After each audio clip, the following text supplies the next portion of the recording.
Welcome to The Explainer. Today we're taking a cinematic journey right into the beating heart of one of the world's oldest, most captivating marketplaces. Just picture it. The camera sweeps over this massive, sprawling sea of tiled rooftops before diving straight under these ancient vaulted archways. We're going to explore the mesmerizing architecture, the rich 565-year history, and the highly guarded secret culture of Istanbul's Grand Bazaar. Let's get right into it. Imagine stepping through one of those massive stone gates. Instantly, the modern hum of Istanbul just fades away. You're hit with an absolute sensory overload. The warm, rich lighting catches these huge mounds of vibrant spices, the shimmer of hand-tooled leather, the intricate patterns of hanging mosaic lamps. And echoing down these ancient vaulted corridors, right over the clinking of delicate little glasses pouring freshly brewed apple tea, is the merchant's call. Hoş geldiniz. Welcome. Looking at these massive entryways, you really start to get a sense of the sheer scale of this labyrinth. We aren't just talking about a big market here, it's a veritable city. The Grand Bazaar is a staggering 565-year-old commercial empire. It's got 66 streets, nearly 4,000 shops, and it's all accessed through 24 different gates. Each of these arched doorways acts like a portal, totally transporting you out of the 21st century and into this enduring historical ecosystem. Okay, let's dive into how this all started. Following the Ottoman conquest, Sultan Mehmed the Conqueror established the original secure vaults, known as the Cevahir Bedesten, way back in 1460. From those initial thick-walled fortresses, the whole thing just expanded organically. And get this, it was a place of such immense trust that when 30,000 gold coins were stolen in 1591, it literally shocked the entire city for weeks. No way, right? And while the strict guild system that regulated all this trade was officially abolished in 1912, as you'll see, its legacy is still very much alive today. Section 1. The Labyrinth of Crafts, Treasured Goods and Ancient Techniques. Winding through these energetic streets, the treasures are just endless. You've got artisans meticulously weaving intricate geometric patterns into Turkish kilims. You have authentic Iznik tiles crafted from quartz-based clay and painted with traditional tulip and carnation motifs. Over here, goldsmiths polishing Ottoman-style pieces adorned with rose-cut diamonds. And of course, everywhere you look, there's the vibrant glow of handcrafted glass mosaic lamps casting warm light over stacks of rich, soft, genuine leather. It's truly a masterclass in ancient craftsmanship. And this brilliantly illustrates how it all started. The foundation of it all lies right here in the original core, the old Cevahir and the new Sandal Bedestens.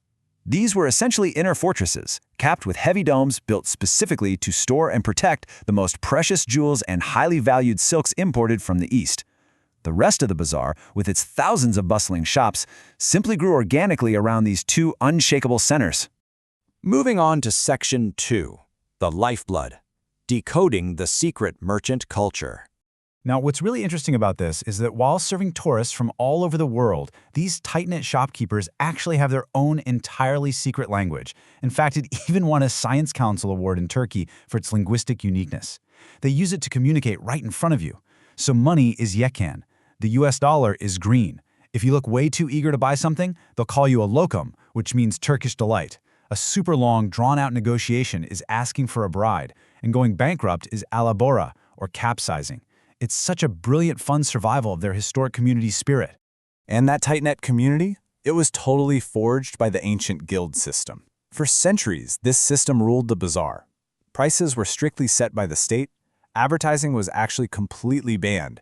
Quality was maintained through this really rigorous master-apprentice tradition.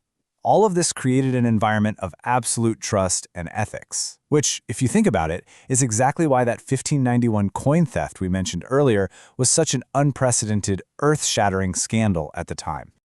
Section 3. Sanctuaries of Stone, Hidden Hans and Courtyards.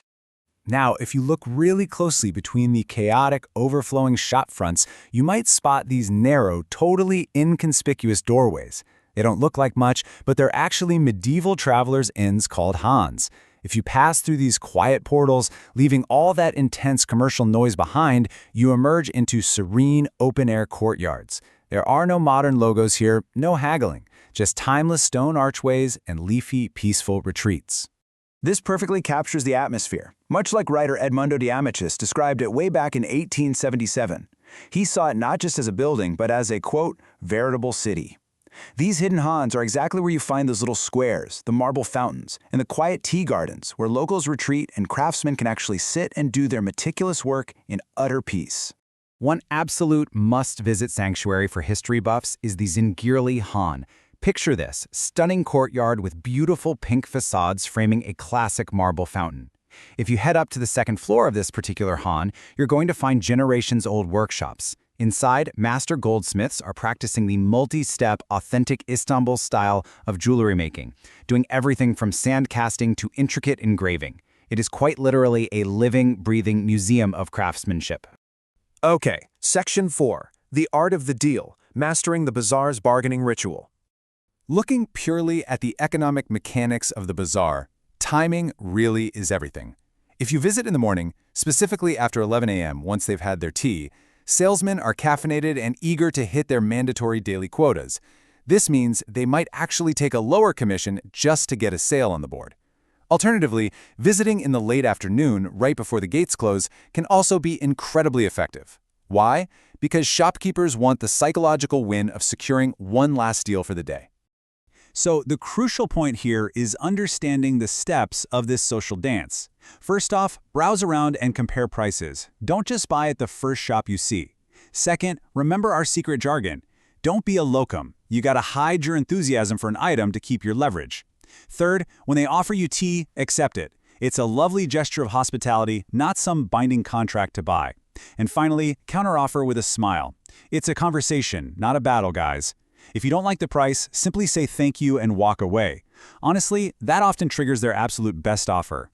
Ultimately, the eventual purchase is actually kind of secondary. What really matters here is the human connection. It's the relationship you establish with the vendor, that shared cup of tea, the shared jokes, and the profound experience of participating in a dynamic, 500-year-old commercial tradition. It's an ecosystem that has quite literally survived empires. Which brings us to the ultimate question for your own journey through these ancient, magnificent archways. Armed with an understanding of its history, the hidden stone sanctuaries, and the secret jargon of the merchants, when you finally step into the labyrinth of the Grand Bazaar, will you become a locum, or will you master the art of the deal? Thank you so much for joining me on this explainer. I hope it leaves you absolutely eager to explore these historic, golden-lit alleys for yourself.